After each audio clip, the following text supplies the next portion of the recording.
ఏ దేశమేగినా ఎందుకాలిడినా ఏ పీఠమెక్కినా ఎవరేమి అనుకున్నా పొగడరా నీ తల్లి భూమి భారతిని. మన దేశం ఓ అద్భుతం. మన సంప్రదాయం ప్రపంచ దేశాలకు సైతం రుజుమార్గం. నమస్కారం మన సంస్కారం, మన సాంప్రదాయం మన జీవన విధానం.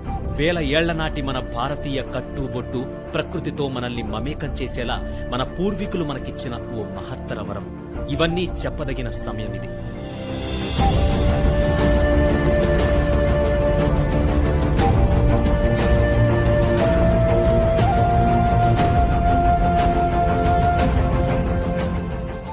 ఆహారంలో నియమాలుండాలి, అవధులుండాలి. మన సాంప్రదాయాలను మనం పాటిద్దాం. ఎప్పటికప్పుడు చేతులు కడుక్కుందాం. కొన్ని రోజుల పాటు ఇంటి పట్టునే ఉందాం.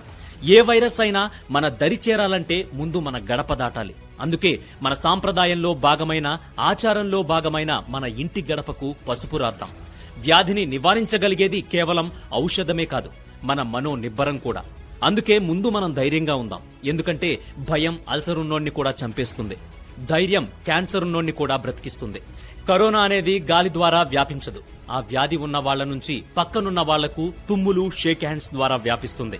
ఇలాంటి అంటువ్యాధులు, క్రిములను బయట కడిగేసుకు రావాలనే మనకి పూర్వం నుంచి ఒక సాంప్రదాయం ఉండేది.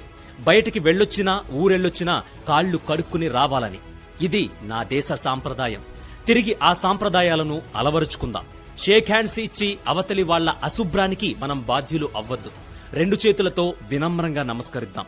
మనం కాళ్లు కడుక్కుంటే నవ్వారు, మనం నమస్కారం పెడితే హేళన చేశారు, మనం రాగి జావ తాగితే చీప్ అన్నారు. కానీ ఒక్కటి గుర్తు పెట్టుకోండి, పిజ్జాలు, బర్గర్లు తిన్న ఆ దేశాలే ఇప్పుడు మన తిండిపై మొగ్గు చూపుతున్నాయి. మన సాంప్రదాయాలు చూసి నవ్విన ఆ దేశాలే నమస్కారమే ముద్దు, షేక్ హ్యాండ్ వద్దు అంటూ చేతులు జోడించి దండం పెడుతున్నాయి. అందుకే నా దేశం వేల ఏళ్ల క్రితమే జ్ఞానభూమి. అలాంటి భారతదేశంలో కరోనా మహమ్మారిని కట్టడి చేయడం పెద్ద లెక్క కాదు. ప్రభుత్వ నిబంధనలను నిష్ఠగా పాటిద్దాం.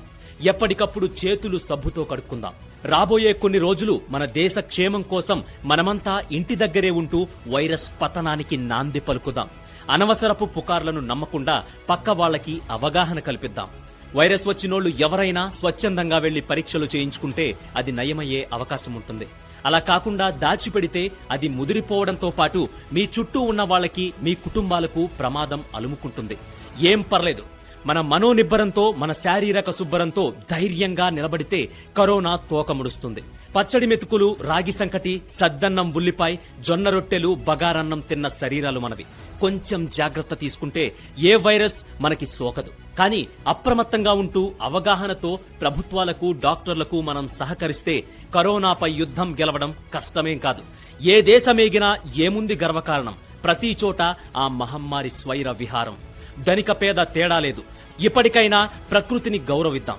మూఢనమ్మకాలను కాకుండా ప్రకృతికి ఉపయోగపడే, ప్రకృతితో మమేకమయ్యే భారతీయ సాంప్రదాయాలను మరొక్కసారి నెమరు వేసుకుని ఇక నుంచి మన జీవన విధానంలో మమేకం చేసుకుందాం. నా దేశం భగవద్గీత, నా దేశం అగ్ని పునీత సీత, నా దేశం కరుణాంతరంగా, నా దేశం సంస్కార గంగా. జై హింద్, భారత్ మాతాకి జై.